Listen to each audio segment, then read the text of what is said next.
ምርመራ ምልክት የማያሳዩ ብዙ የሐሞት ከረጢት ጠጠር በሽታዎች መኖራቸው የሚታወቀው ለሌሎች በሽታዎች የሆድ ኤክስሬ ምስል ምርመራ ስናደርግ ነው።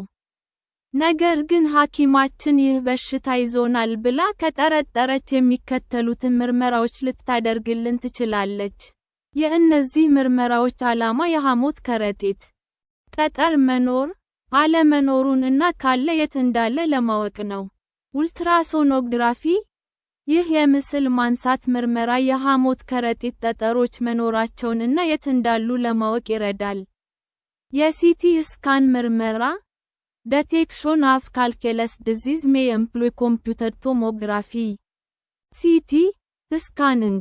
CT scans are useful in demonstrating masses and dilated biliary ducts, although they are not as reliable for the diagnosis of calculus disease.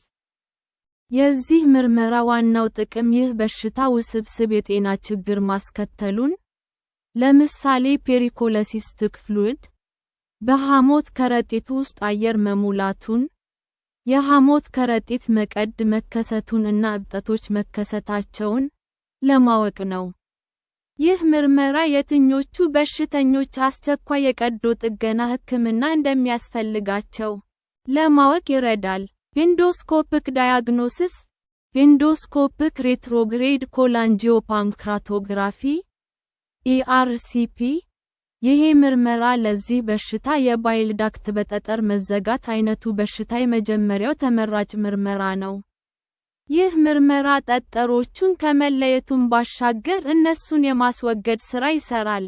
ይህ ዘዴ የሐሞት ማስተላለፊያ ቱቦን እና የጣፊያ ቱቦዎችን ምስል ለማንሳት ይጠቅማል።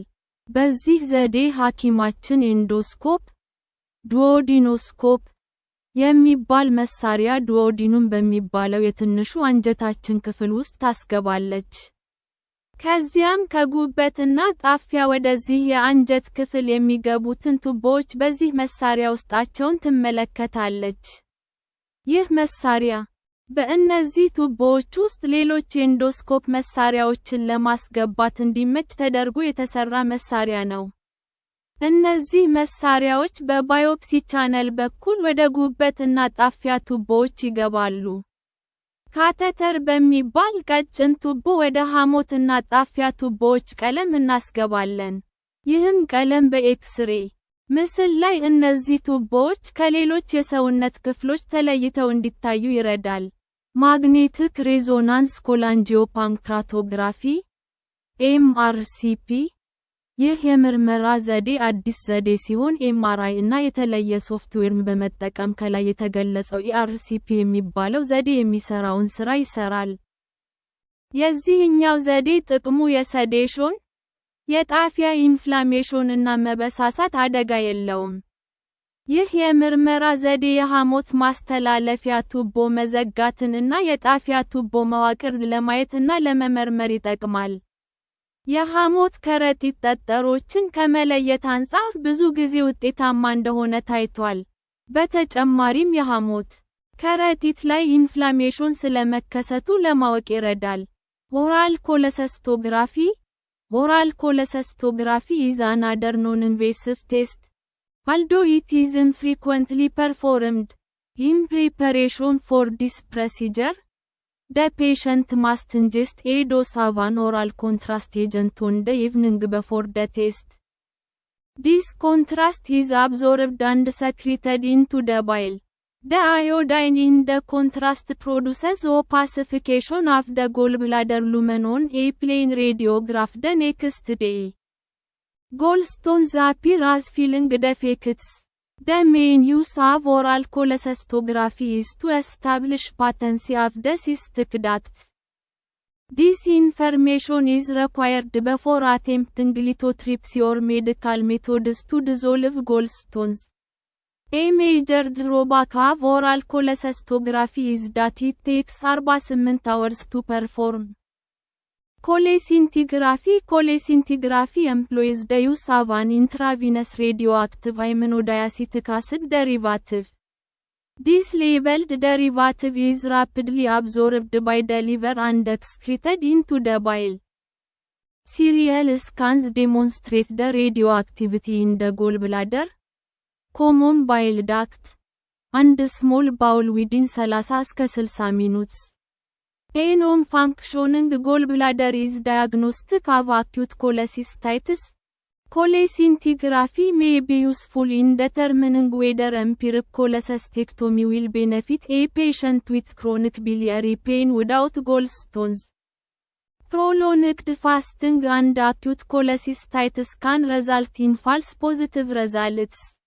Treatment and medications ለበሽታው የሚሰጥ ሕክምና ለዚህ በሽታ የተለመደው ሕክምና ጠጠሮቹንና የሐሞት ከረጢቱን በቀዶ ጥገና ማስወገድ ነው። በሽተኛው ቀዶ ጥገና ሕክምና መውሰድ የማይችል ከሆነ ሌሎች ጠጠሩን የሚያሟሙ ሕክምናዎች ይሰጡታል። ለምሳሌ ኤንዶስኮፒክ ሬትሮግሬድ ኮላንጂዮፓንክራቶግራፊ (ERCP) የሚባለውን የሕክምና ዘዴ መጠቀም ይቻላል። ይህ ሕክምና ቀዶ ጥገና ሕክምና መውሰድ ለማይችሉ ወይንም የሐሞት ከረጢት የማስወገድ ቀዶ ጥገና ለመውሰድ ዝግጅት ላይ ላሉ ሰዎች ከሐሞት ማስተላለፊያ ቱቦ ውስጥ ጠጠሮችን ለማስወገድ ይጠቅማል።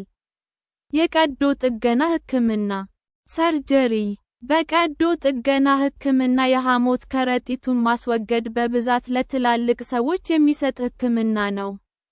የሐሞት ከረጢቱ ከተወገደ በኋላ ሐሞት ከጉበት ቀጥታ በሄፓቲክ እና ኮመን ባይል ዳክትስ የሐሞት ማስተላለፊያ ቱቦዎች አድርጎ ወደ ትንሹ አንጀት ይገባል። ሁለት አይነት የሐሞት ከረጢትን በቀዶ ጥገና ሕክምና ማስወገጃ ዘዴዎች ኮለሰስቴክቶሚ አሉ። እነዚህም ላፓሮስኮፒክ ኮለሰስቴክቶሚ በዚህ ቀዶ ጥገና ሕክምና ሐኪማችን ሆዳችን ላይ ትናንሽ ቅዶችን ትቀድና ላፓሮስኮፕ የሚባል መሳሪያ ካሜራ የተገጠመለት ቀጭን ቱቦ ታስገባለች። ሌሎች የቀዶ ጥገና ሕክምና መሳሪያዎችንም ልታስገባ ትችላለች። ይህ ካሜራ የውስጥ ሰውነታችንን የጎሉ ምስሎች ወደ ቴሌቪዥን ለሐኪማችን ያስተላልፋል። ሐኪማችን እነዚህን ተንቀሳቃሽ ምስሎች በቴሌቪዥን ውስጥ እየተመለከተች የሐሞት ከረጢቱን ከጉበት ላይ ታስወግዳለች። ከዚያም ይህን ከጉበት የተቆረጠውን የሐሞት ከረጢት በትናንሾቹ ቅዶች በኩል አሾልካ ከሰውነታችን ውስጥ ታወጣለች። በዚህ ሕክምና አጠቃላይ ማደንዘዣ ቀድሞ ይሰጠናል። ኦፐን ኮለሰስቴክቶሚ ይህ ሕክምና ማለት ደግሞ ሆዳችንን በሰፊው ቀዶ የሐሞት ከረጢቱን የማስወገድ ሕክምና ነው። የሐሞት ከረጢቱ ኢንፌክሽን ካለበት፣ ኢንፍላሜሽን እና ስካሪንግ ከተከሰተበት ይህ ሕክምና ይሰጣል። አንዳንዴ የላፓሮስኮፒክ ኮለሰስቴክቶሚ ሕክምና ዘዴ እየተከናወነ ባለበት ጊዜ ውስጥ ውስብስብ ችግሮች ከተፈጠሩ ወይንም ሊፈጠሩ መሆኑን ሐኪማችን ከጠረጠረች የኦፐን ኮለሰስቴክቶሚ ሕክምና ልታደርግልን ትችላለች። በዚህ ሕክምና ሐኪማችን ሆዳችን ላይ ከ10 እስከ 15 ሳንቲሜትር ርዝመት ያለው ቅድ ትቀዳለች። ከዚያም የሐሞት ከረጢቱን ከጉበት ላይ ቆርጣ ታስወግዳለች። ይህንን ሕክምና ከወሰድን በኋላ እስከ 1 ሳምንት ሆስፒታል ውስጥ ተኝተን መቆየት ሊኖርብን ይችላል። መደበኛ ኑሯችንን ከ1 ወር በኋላ ልንቀጥል እንችላለን። በሽተኛው የቀዶ ጥገና ሕክምና መውሰድ የማይችል ከሆነ እና የሐሞት ጠጠሩ የኮሌስትሮል ጠጠር ከሆነ ቀዶ ጥገና የማያስፈልገው ሕክምና ሊሰጠው ይችላል። ይህ ሕክምና የተሰጠው ሰው በየ5 ዓመቱ የሐሞት ጠጠሩ እንደገና ይከሰትበታል።